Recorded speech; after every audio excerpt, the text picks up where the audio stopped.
Okay, last question. Kailan ka huling message ng ex mo? Sagutin mo? Oo. Okay. 2 months ago. 2 months ago? Yeah. Sabi niya, super pinagsisisingan ko sa buong buhay ko yung maling desisyon na ginawa.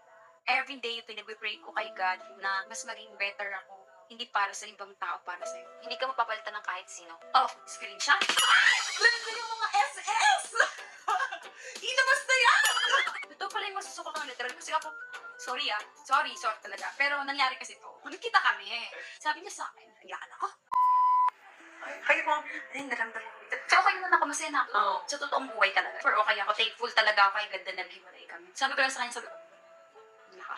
Tapos, so kaya, yan, naaalala ko yung ginawa niya. Alam ba, habang nagdadrive ako, sumusuka ako. Tapos hindi pa ako nag-breakfast, ako bigyan sinusuka ko. Totoo pala, be, na masusuka ka talaga. Nasuka talaga ako, literal na, sumuka talaga ako. Ewan ko may mga girls na nakaranas ng ganyan. Ikaw na last question. Oh, ibabalik ko sa'yo yung tanong. Sasagutin ko yan, spill!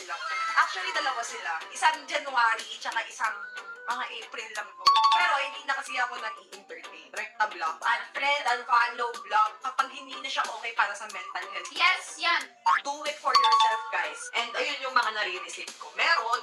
Pero hindi na ako para magpauto. Kasi I got my own thing. I don't need you guys. That's why binigyan ako ni Lord ng mas magandang diamante. Nag-sorry sila pero too late. Ako naman, napatawad ko naman na siguro sila pero hindi na para makapag-settle pa ako or makapag... Yes, of course. Alam mo kasi